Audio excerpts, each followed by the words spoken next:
Everyone has heard of the gold rush of 1849 in California that has changed and developed much of the western United States. Well, most of those deposits are now depleted, and many of those are ghost towns today. After having been in the gold industry for 19 years, I so often wished I could turn back time, back to an era in which gold could easily be found if sought. Now, you and I know that isn't possible, and nothing will bring back time, but I know of another gold rush that is happening today and may become far bigger than the one in California. This is in Guyana, located in the northeastern part of the South American continent. This country is the only English-speaking one on that continent. Guyana is just 3.5 hours from the Miami airport and serviced by 2 airlines daily. I first prospected for gold there in 1996, after which I then needed 1 full year of field preparation. This included road construction of 13 miles through dense jungle and 6 bridges to build to give logistical support for the prospecting venture.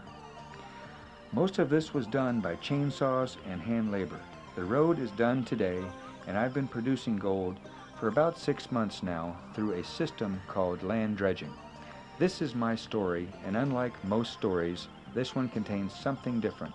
This one is backed by the gold receipt sales to the Guyana Gold Board in the Republic of Guyana. What you're about to see is most interesting and informative. Most people know very little about Guyana and can only identify it to Jim Jones years ago. Yes, this is where Jim Jones met his Waterloo, but it has no reflection on the people or the country itself. The fact of the matter is that gold and diamonds have been mined here for over 100 years in huge quantities, and most of the world has no idea or concept how much has been mined out each year. What I would like to do is to take you through step by step, briefly, of the prospecting procedures we've employed here and the results we've gotten. This is the land of which a gold mining company, which started production only 4.5 years ago, currently produces just under 1,000 ounces of gold per day. This is the land of the legendary El Dorado. Many still seek it, and only the bold will even have the opportunity to find it. Now, knowing we cannot turn back time, we're going to go back to the Guyana goldfields, where time hasn't changed in hundreds of years. The Industrial Revolution in gold mining has not hit this country as of yet, but is just about to begin. First, the land is cleared of any trees and organic vegetation. This is currently being done by chainsaws and hand cutlasses by the labor workforce. The next procedure is to bore a hole in the ground with water jets, passing all the slurry into a gravel pump. The pump then transfers the slurry to a sluice box, which separates out the gold and discharges the remaining gravel. In our procedure, we backfill all holes, leaving the environment in a stable condition in which the jungle regrows itself. We use no harmful chemicals, protecting our environment and our employees as well. All our procedures are approved by the Guyana Geology and Mines Commission. This procedure is an old, tried, and proven one, simply employing water and gravitational means for separation. Of course, there are some improvements that we have added to this method, but they only enhance the recovery of the gold itself. Please keep in mind, these are prospecting tools only, and actual mining production equipment will produce far more gold in a day than any prospecting tool could ever imagine. What the purpose of prospecting first is to prove due diligence upon the property for viability and economic feasibility. This is what we have done and achieved.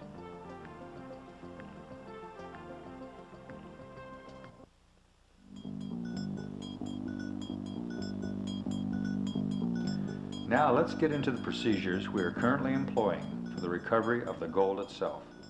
As you have just seen, the gold has been extracted from the slurry into the sluice box.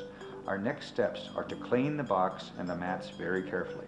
This is done by beating the gold from the mats themselves. after which the gold concentrates are now screened into the wash box to remove any large rocks and remove all nuggets and chipped gold. Then now the larger gold has been removed, the finer gold concentrates are taken to the warrior for removal of the gold into a much more finer and condensed concentrate. This material is now mixed with mercury. The mercury captures the gold, forming a mercury-gold amalgam. The mercury amalgam is carefully cleaned to ensure no entrapment of any black sands. The purpose of this is in order to receive top gold price from the Guyana Gold Board, the gold must be as clean as possible. Our gold has been assayed and is 94% pure, in which the Gold Board makes payment with no refining charges. Then the mercury is squeezed through a cloth, in which any residual mercury is recovered for subsequent processing of concentrates. The clean mercury amalgam is now placed into a container, pressed firmly into the mold. The mold containing the amalgam is put into the fire upon hot coals and left there until the mercury has been removed, leaving behind a gold sponge. The sponge, along with all gold nuggets and chips, are weighed and recorded. The product is now ready for sale at the Guyana Gold Board, and payment is made in a matter of moments. The gold can also be bought to a licensed gold buyer, and after paying the small royalty to the Gold Board, the gold can be exported.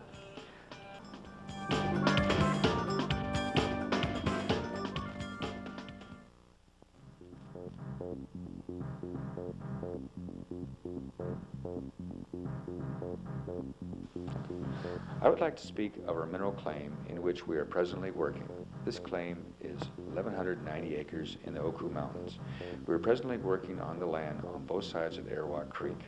This work ground is about 100 feet on each side of the creek, and following the length, with considering the meandering of the river, is approximately 4 miles in length.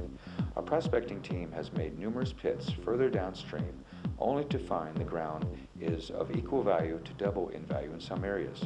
This data can only allow us to think the approximate quantity of contained gold should be a minimum of 24,000 ounces without any further discoveries. The gold is coarse and angular, indicating its source is nearby, and the fact of the matter is no sand and all rocks are sharp, indicating the gold has traveled very little. Recently, we found one rock in the head of the box. Upon crushing, the small but heavy rock yielded 3 ounces 6 pennyweights. I am in process of securing other properties to mine, and thus our testing has indicated far greater in value. My name is Peter Mikelis, and I want to thank you for the time you give me to explain our current activities and our projected Phase 2 expansion.